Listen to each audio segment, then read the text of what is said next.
and we are live on the Double A team. And you can see that we have NBC Sports swimming analyst extraordinaire, uh, Rowdy Gaines. And today we're going to review what happened in Paris over the last month. And also look ahead to 2028, in which Rowdy will say will be his last games. We'll talk about that. Nice symmetry too, since Rowdy, of course, won his gold medal in Los Angeles in 1984. So nice symmetry there. But we'll talk all about that. Rowdy, great to have you on with us today. Thank you so much, my friend. It's so great to be with you. And as I told you, I'm a big fan. So when I'm on, it's always an honor. No, we really appreciate it. So, Rowdy, let's talk first of all. Last time we had you, you mentioned that you had thought that perhaps that Australia would beat the United States as far as gold medals were concerned. The United States would take the overall medal count. That did happen, and the United States actually did in the very last event managed to defeat the, I don't want to say defeat, but managed to um, get more gold medals than the Australians in the very last event in the women's 4x100 medley relay. A very exciting event. It was great to see. The whole swim meet was really, really exciting at the Paris La Defense Arena. Um, so, what was your first big takeaway now that you've had some time to reflect on the meet and it's been a couple of weeks. It's been a few weeks since the event is gone. So, what were your takeaways from the event? Well, I first of all, I really believe that the city itself was the star of the show, and I didn't really believe that going in. I thought, this is going to be all about the athletes, and in the end, obviously, it was. But the city of Paris was so iconic in so many different ways, and when you think about where some of the events were held, I mean, the beach volleyball was so attractive because it was right on the foot of the Eiffel Tower.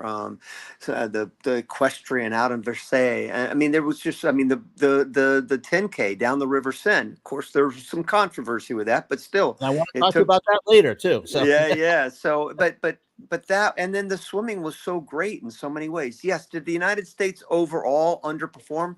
Absolutely. I think they will admit that.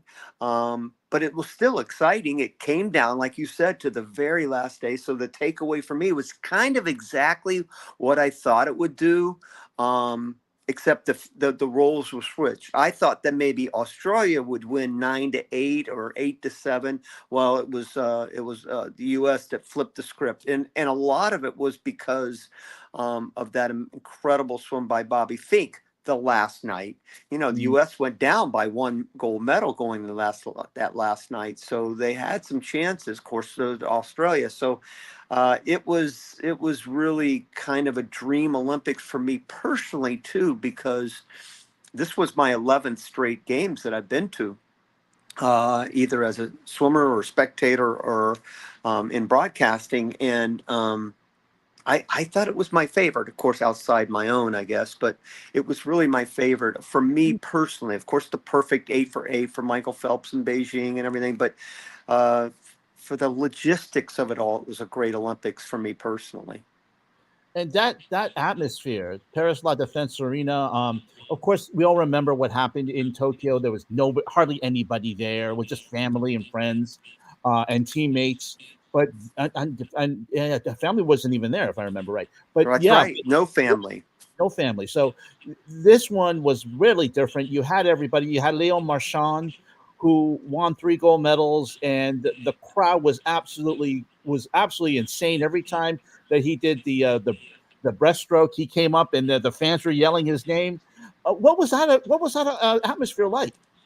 It was unbelievable, buddy. I'm telling you, I have never seen a home crowd in the Olympics yell and scream and create so much noise than they did for Leon. It was unbelievable. And maybe back in Sydney for Ian Thorpe, that was pretty crazy, but this was pretty special. And he came through each and every time. That was a lot of pressure for Hmm. this guy. Remember, the Olympics is every 4 years. So it's not like if he fails today, he has to wait another 4 years and not in his country. So I can attest to having the kind of pressure it takes. to perform in your home country. And even though you use that energy, which he did, it still creates a lot of stress that you don't want to let your country down, is basically what my feelings were. And he handled everything with grace, humility, and just the kind of the grittiness and time management that was so expected of him. He came through with flying colors. Oh yeah, absolutely. I mean, when you have the president of your country, Macron, coming in, and that adds a little extra pressure over there. I don't recall the Australian prime minister going in for the men's 4x100 relay in Sydney back in 2000. So that adds a little extra pressure when you've got the French president in the crowd. You're right, buddy. I don't remember that. That's the first time I've ever been in a situation where the president actually shows up. Now, I would say that President Bush was at the 2008 games Hmm. when Michael swam one of his races, but it was still the place was electric. Now, okay, it's a swim meet. I get it. It's still just a swim meet, but you had literally 15,000 fans. And I was going crazy. I was going just as crazy over Leon swim as I did the Americans because I like swimming excellence. Of course, I have a little special my place in my heart for Americans, obviously. But I love excellence in our sport, and I love the dedication and commitment it takes to get to the very top.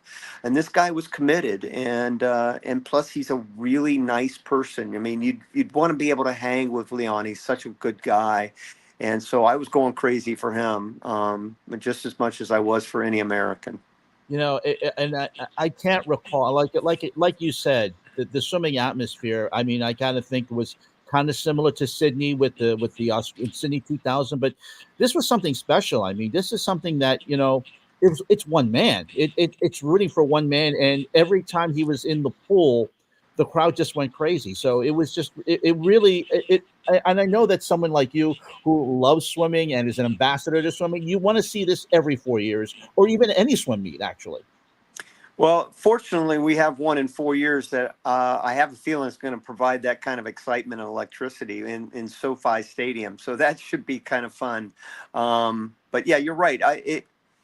For us, and I speak on behalf. And again, I only know swimming, and some people will tell you I barely know that, but I'm only familiar with my sport. But I know the kind of commitment it takes, and that old axiom where it's not every 4 years for us. For them now, it's every day because they are literally swimming 4, 5, 6 hours a day, 6 days a week, 50 out of 52 weeks a year, to be able to get this magical moment that's every 4 years. But hopefully this will springboard a lot of the athletes to a little bit more recognition in between at the World Championships, the NCAA championships, other big meets along the way. But I'm also very well aware that people really pay attention to swimming every 4 years, and it's great to see that anyway. What one thing I think we really have to recognize is that the U.S. women just did a fantastic job in the pool, whether it was Kate Douglas or Reagan Smith, of course, Katie Ledecky. Um, you know, these women are going to hold them. I mean, Katie Ledecky, she says she's going to swim in 4 years, but the younger women are definitely going to hold the mantle uh, for the next generation, just like Katie did when she came in 2012 in London. So, what do you think the state of the U.S. team looks as far as the women are concerned for the future? Well, I think the women are set up so well. They're still very young, except for Katie, who is so unbeatable in those two events. It's just crazy that she has maintained this kind of excellence for so long. I think we talked about it last time, Ken, and the fact that, you know, uh, I've never seen anything like it, certainly in our sport. And I will put Michael Phelps in that equation because even Michael got beat. Michael's the greatest swimmer, greatest Olympian, and perhaps the greatest athlete in history. But the longevity of Katie's career, specifically in those 800s and 1500s, where she really hasn't been beaten in 12 years, 14 years in the 1500, it's just it's mind blowing. And yeah, I hope she will continue to swim. I think she will. If she can maintain this kind of level of excellence, she will. And our other women are they really did a great job for Team USA in so many different ways. Tori Husk, Reagan Smith are two examples of just workhorses, man. They were over and over and over again. And the conditions were not the best. I will tell you, those hour and a half bus rides and windows rolled up, 90 degrees outside, no place to sit on the bus. I mean, it's the village running out of food. Sometimes it was a hardship. And yet they were so consistent in bringing it every day to the pool. In contrast, as you mentioned, Bobby Fink had that great gold medal swim on the very last day of the meet, but the U.S. men didn't perform as well as the women. So, what is it? What happened there with the men? I know that Caleb Dressel. We saw that very heart wrenching scene when he's hugging his wife after not performing well, not doing well in the 50 meters. Um, what is the state of the men right now? Well, they're in a transition stage, no doubt about it. But I think this men's team has a chance to be as good or better than the women this year in 2028 because there's so many young male swimmers that have just begun to scratch the surface of what they're capable of doing. And I'll just give you an example, two examples. And both guys you've never heard of. Thomas Heilman, who was on the team in two events, 17 years old, 100, 200 butterfly.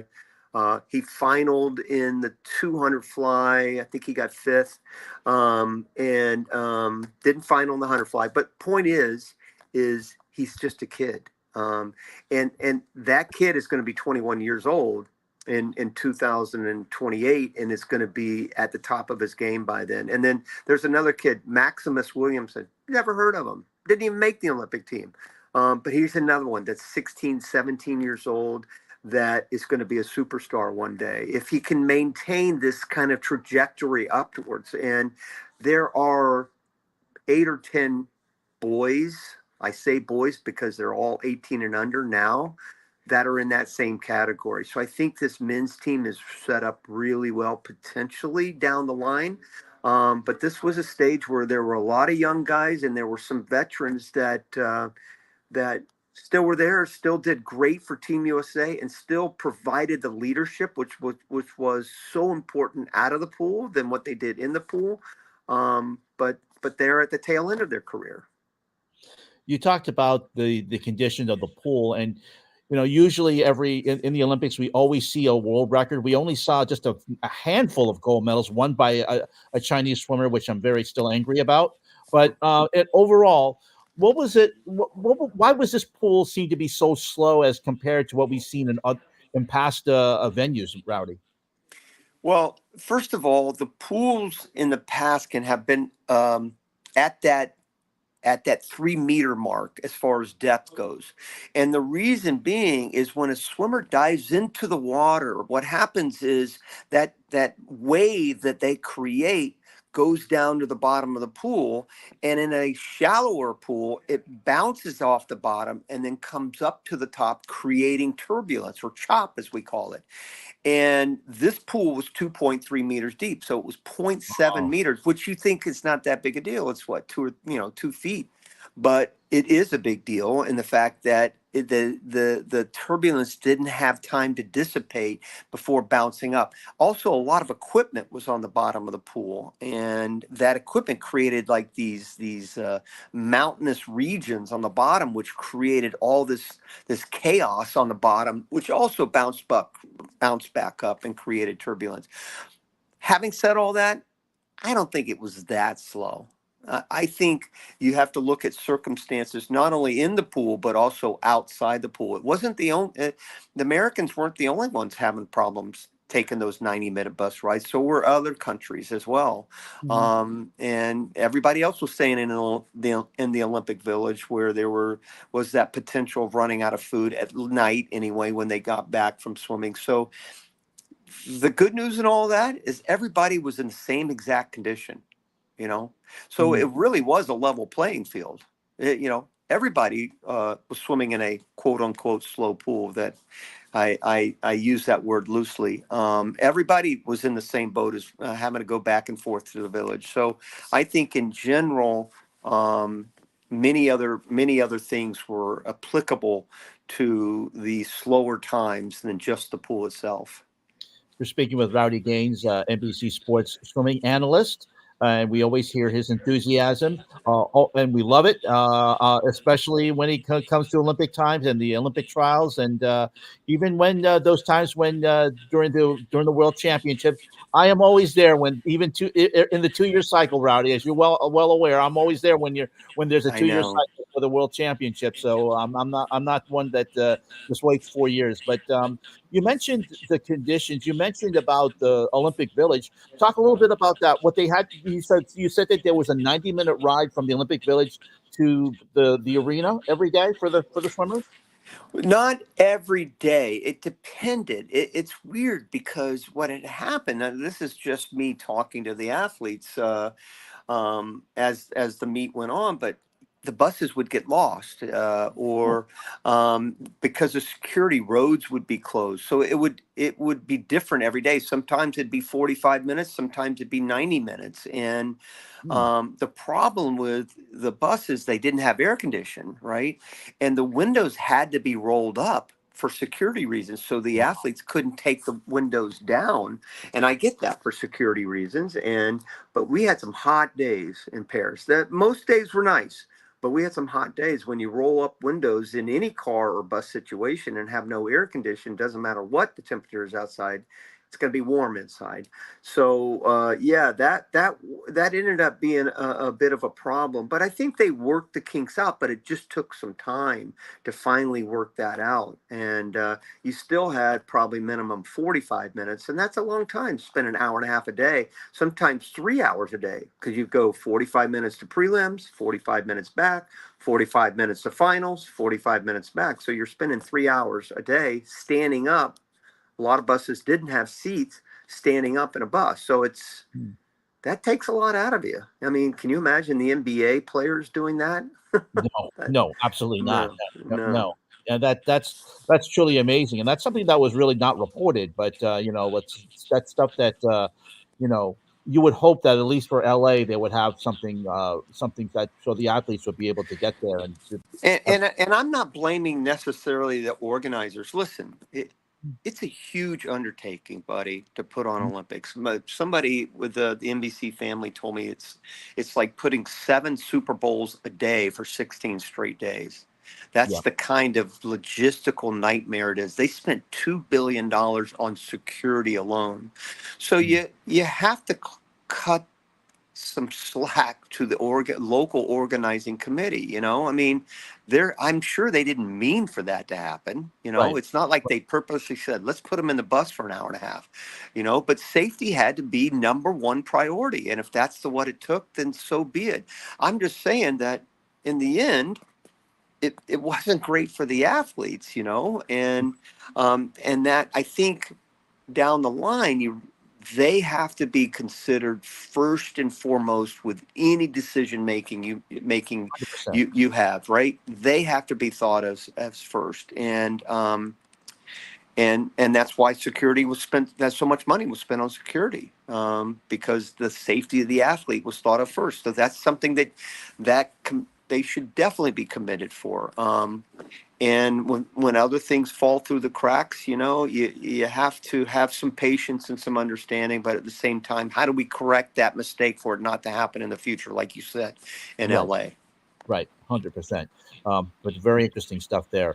Um, One other thing that I think that one thing that doesn't even come about is the camaraderie among the broadcasters. I know that you were next to Channel 9 in Australia. Ian Thorpe was over there as well. I think Gian Rooney was also there too, helping to call the events for Australia. Back in Tokyo, you didn't have that; they called it from the studio. So I think Um, were you there in Tokyo as well? yes. Okay, so but you didn't have that camaraderie with all the broadcasters. No.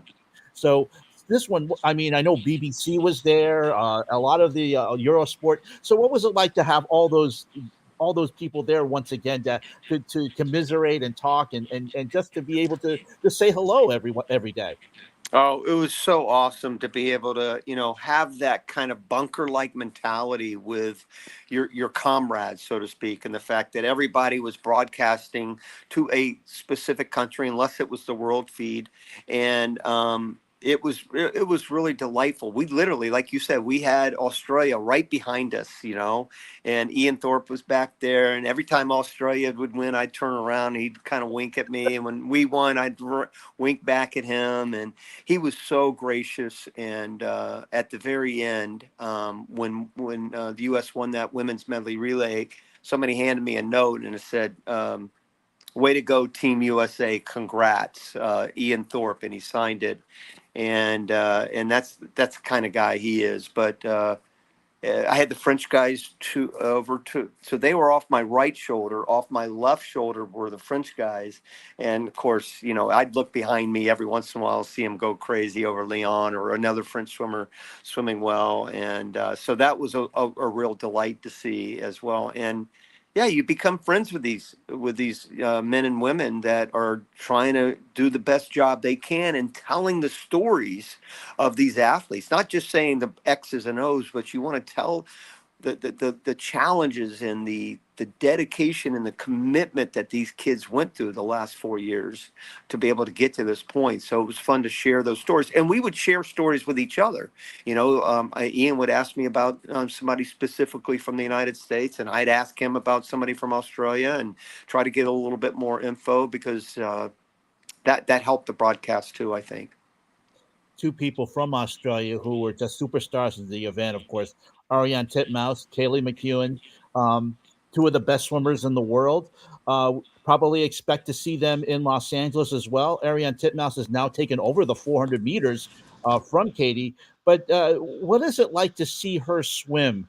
Just to see her, she has that it factor that you just kind of like Katie has. She has that it factor when you know that she gets in the pool, she's going to win her event. Yeah, she's one of those Australian prodigies that just seem to come along all the time, and that's why Australia is so good in the sport of swimming, because it really is their national pastime in so many ways. I think I heard that stat that 90% of the population lives within 10 miles of the ocean. Hmm. So water is part of the fabric of their being. It's part of their DNA. And so you see why some of these swimmers come up from Australia, both men and women.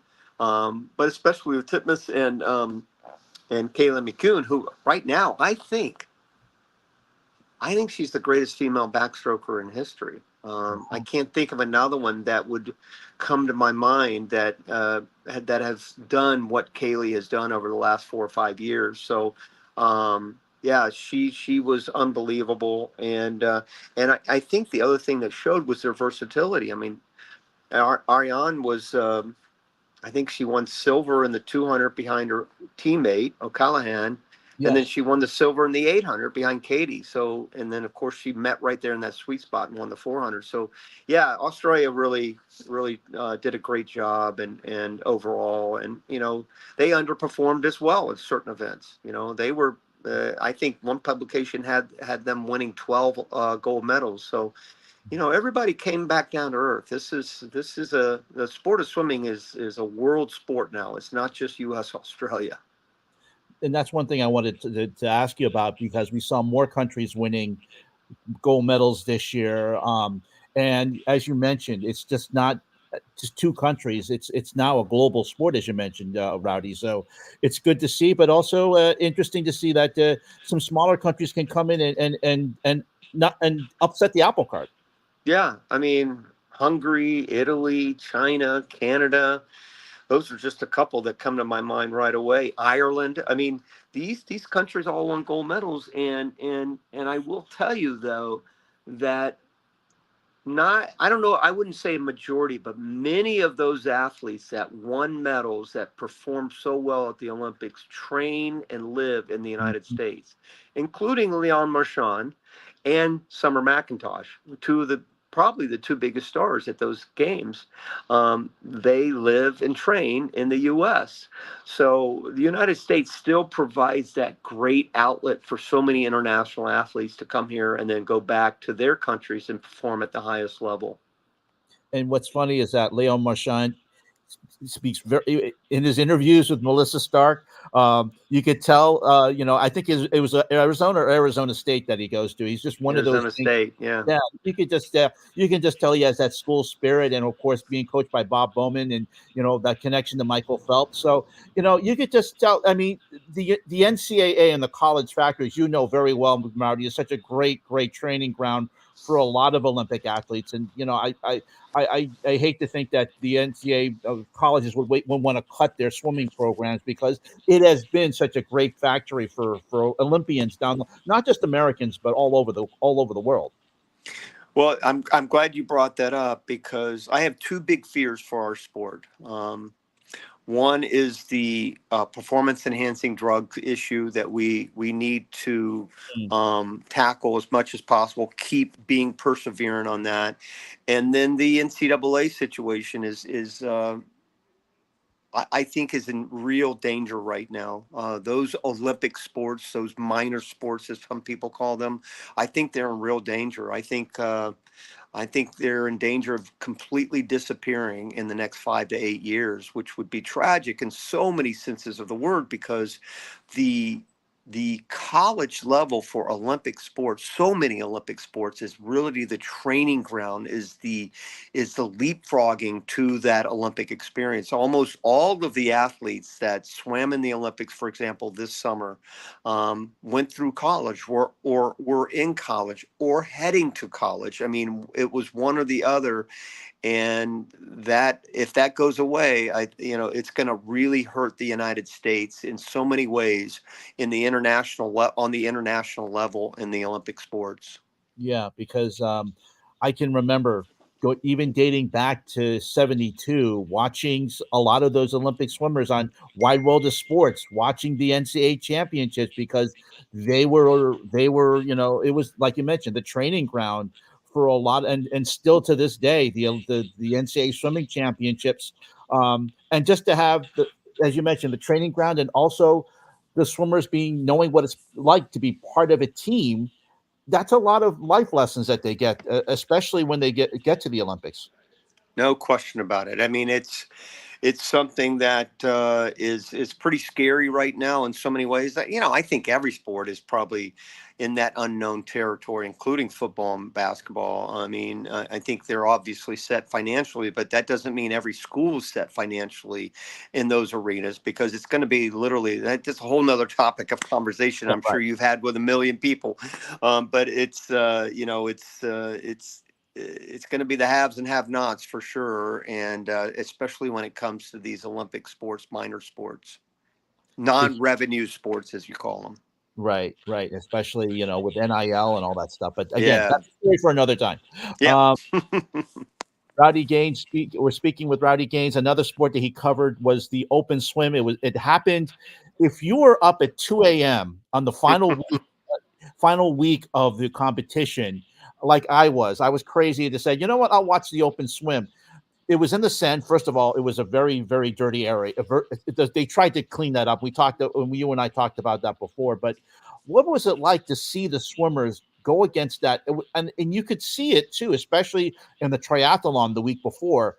They're swimming against a current that is so tough, that's so difficult, and they had to, I think, swim 3 or 4 laps for the open swim. Rowdy, what was that like to watch and call?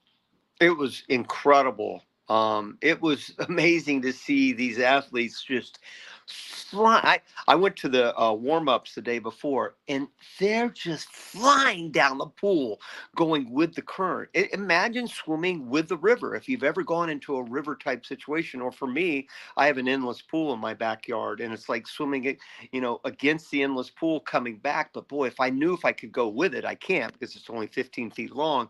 I'd be flying. And that's what they literally look like. You couldn't even run to keep up with them. That's how fast they were going with the current, and then now flip that script because they had to cut across the river and then come back up the river. That's why they were hugging the wall so much, Yeah. because the current was at the least amount against the wall. And a lot of them, you should have seen them. They had their arms all skin up and everything from brushing up against the wall.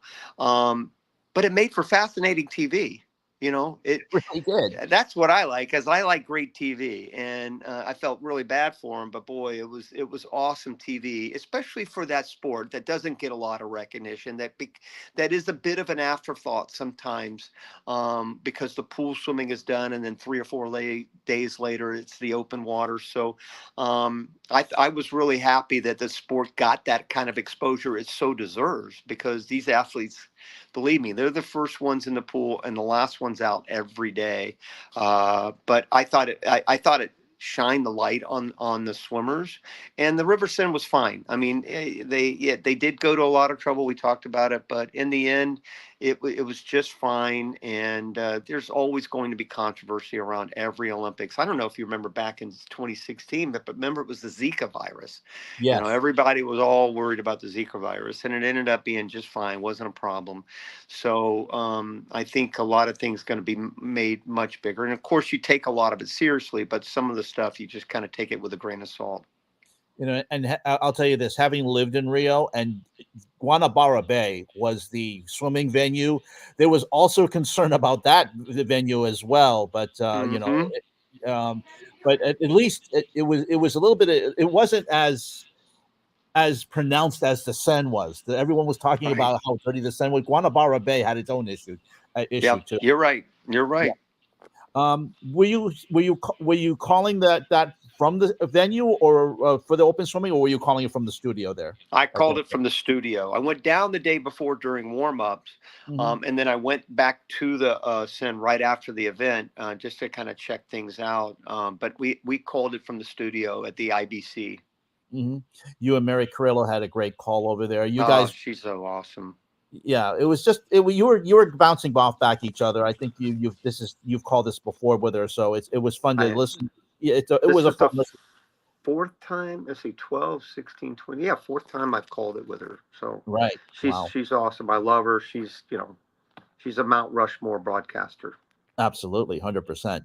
Now, of course, we have to talk about 2028. You announced. What's funny is that I was thinking before you announced this, I said, if Rowdy decides to leave in 2028, it's great symmetry because that's where he won his gold medals. And then I see a big announcement from NBC Sports Public Relations that it will indeed be your last Olympics. So, what was the?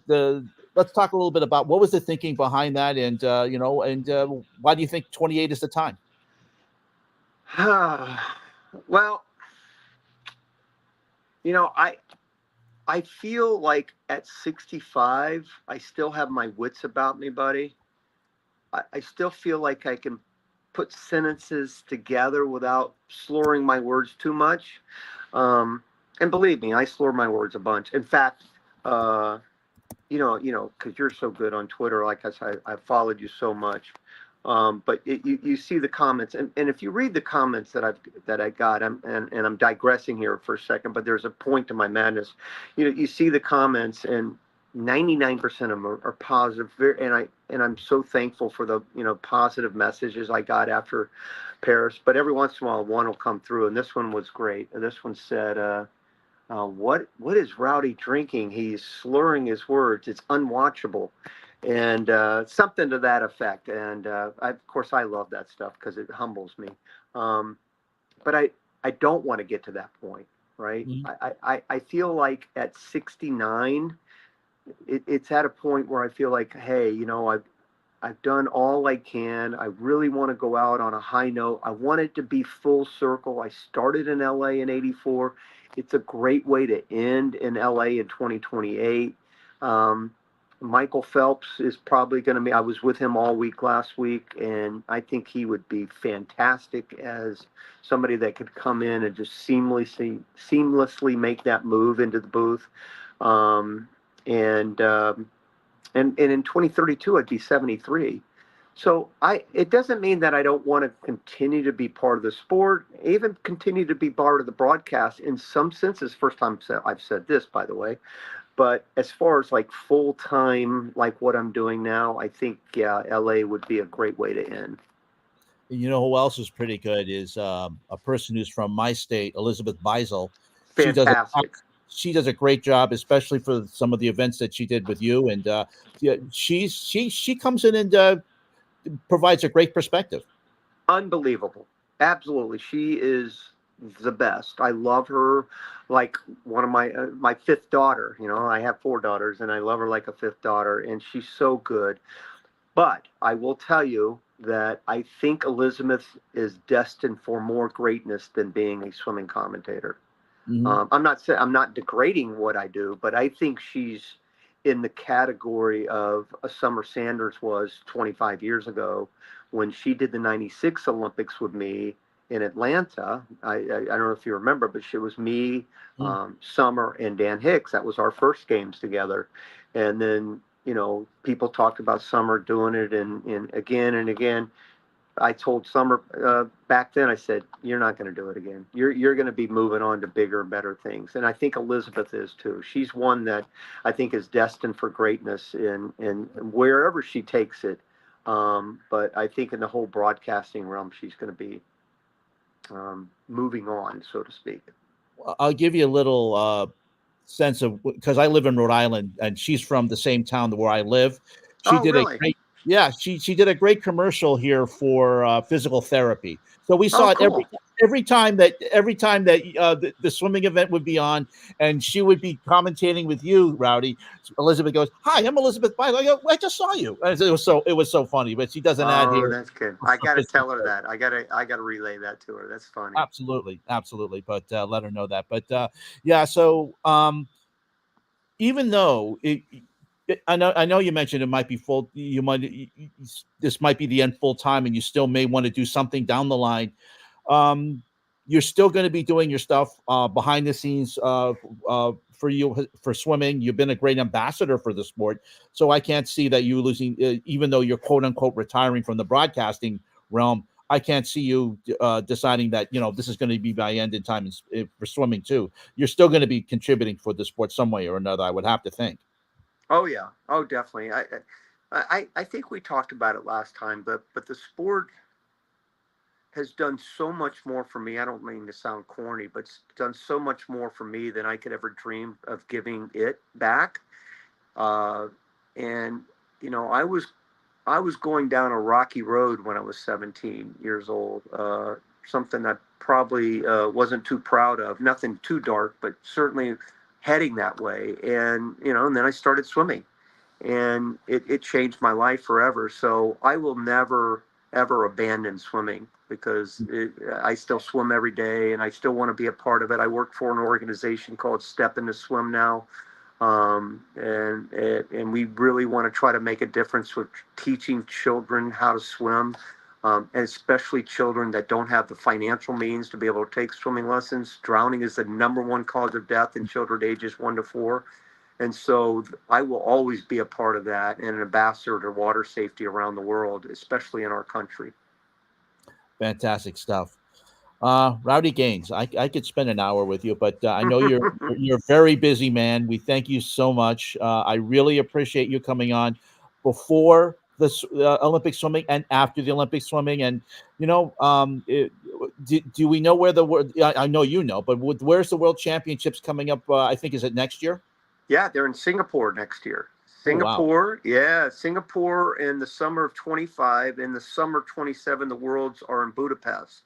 So, Oh two okay. great locations. NBC is just officially signed on to do those World Championships. So, I definitely will be a part of that. Well, I hope I Awesome. am. I have a contract, so hopefully I am if they still want me.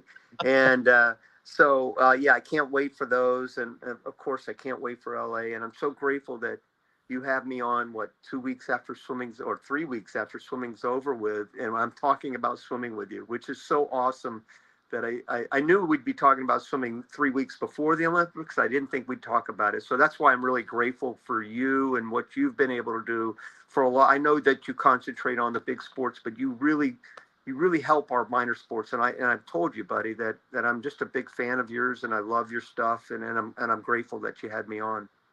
Thank you. I really appreciate it. And how much are you looking forward to seeing SoFi Stadium? I mean, you Oh, saw what it was like at Lucas Oil having a football stadium be I know great atmosphere. What do you think is yeah, that's going to be like times 10?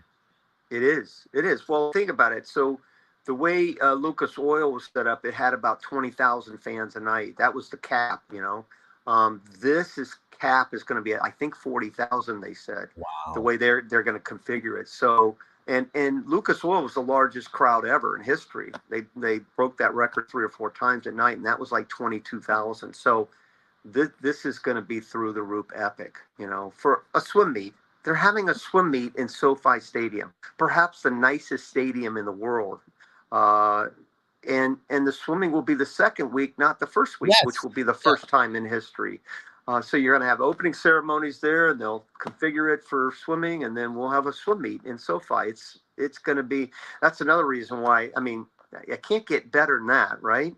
Right. Right. If you're going to go out, So that's the way to go out. that's the way to go out, right? And did they say where the open swimming is going to be? Is it going to be, off Los Angeles in the Pacific Ocean, Long or? Beach. Yep, Oh, okay. Long Beach. Yep, it's going to be out on Long Beach, out there in the ocean. Yep. So another place that's going to be, fantastic. Well, I'm looking forward to it. Rowdy Gaines, thank you so much for coming on.